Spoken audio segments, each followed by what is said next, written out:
Dear students of academics and competitive exams of English, in this lecture 1 part 2 Hindi version हमारा topic है adverb close, जो कि based है conditional sentences पर, और हमें इसे जोड़ना है सब्जेक्ट वर्ब अग्रीमेंट से, क्योंकि कंडीशनल सेंटेंस में कम से कम दो आपकी क्लोजेज होती हैं। एक कंडीशनल क्लोज होती है और दूसरा रिजल्ट होता है। कंडीशनल क्लोज उस क्लोज को कहते हैं जो कि इफ़ वाले पार्ट से जुड़ी होती है, और रिजल्ट वो पार्ट होता है जो कि आपका दूसरा पार्ट होता है।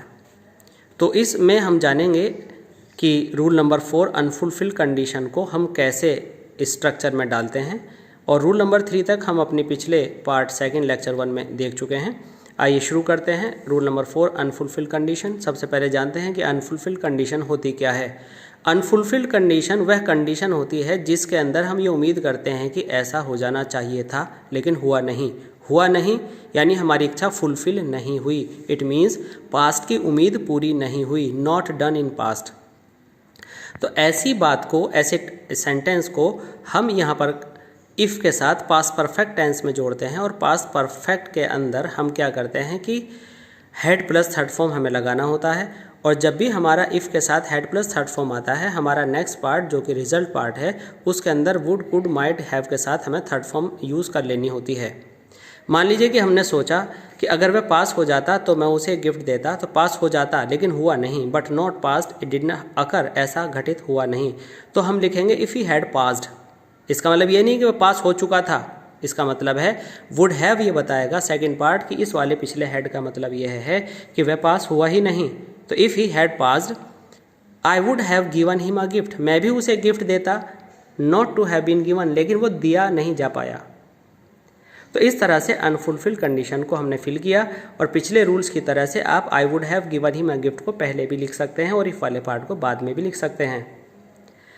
यहाँ रूल नंबर 5 जो कि ये भी विशेष पर ही बेस्ड है, जिसको हमने सब्जंक्टिव मूड में लिखा है। सब्जंक्टिव मूड को समझते हैं। सब्जंक्टिव मूड होता क्या है? सब्जंक्टिव मूड उस मूड को कहते हैं जो हम कुछ उम्मीद करते हैं, कुछ आशा करते हैं, और वह हो सकता है। वह फ्यूचर बेस्ड है, वह पास्ट बेस्ड नहीं है। जैसे कि पीछे जो बीत गया तो बीत गया, अब नहीं हो सकता, लेकिन इस सब्जंक्टिव मूड में हम आशा करते हैं कि ऐसा हो जाए, मेरी इच्छा है कि ऐसा हो जाए। इट मीन्स कुछ प्रतिशत संभावना है कि हो जाएगा या हो सकता है। तो नीचे सेंटेंस में अगर हम हिंदी में देखें, हमने कहा if I were rich I would help the poor. अगर मैं मालदार हो जाऊं, इट मीन्स संभावना है मालदार होने की।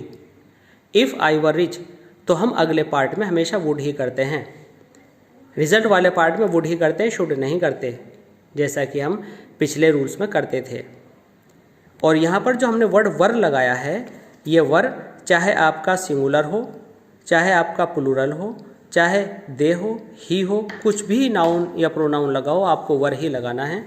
और आप इस तरह से इस सेंटेंस को बनाते हैं, इफ़ आई वर रिच, अगर मैं मालदार हो जाऊं। अगर आप लिखते हैं इफ़ आई वॉज रिच, तो इसका मतलब है मैं मालदार था, और जब मैं मालदार था तो फिर उम्मीद की कोई बात ही नहीं है। तो इसलिए हम लिखेंगे इफ़ आई वर रिच, और वर के साथ, वुड के साथ फर्स्ट फॉर्म ही आती है और शुड नहीं आता।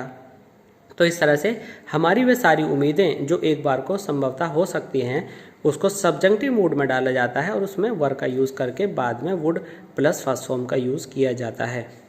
उम्मीद है ये वीडियो आपको अच्छे से समझ आई होगी, और एडवांस्ड कंडीशनल सेंटेंसेस के स्ट्रक्चर्स को देखने के लिए आप देखते रहिए और ऐसी classes of English language. Thanks.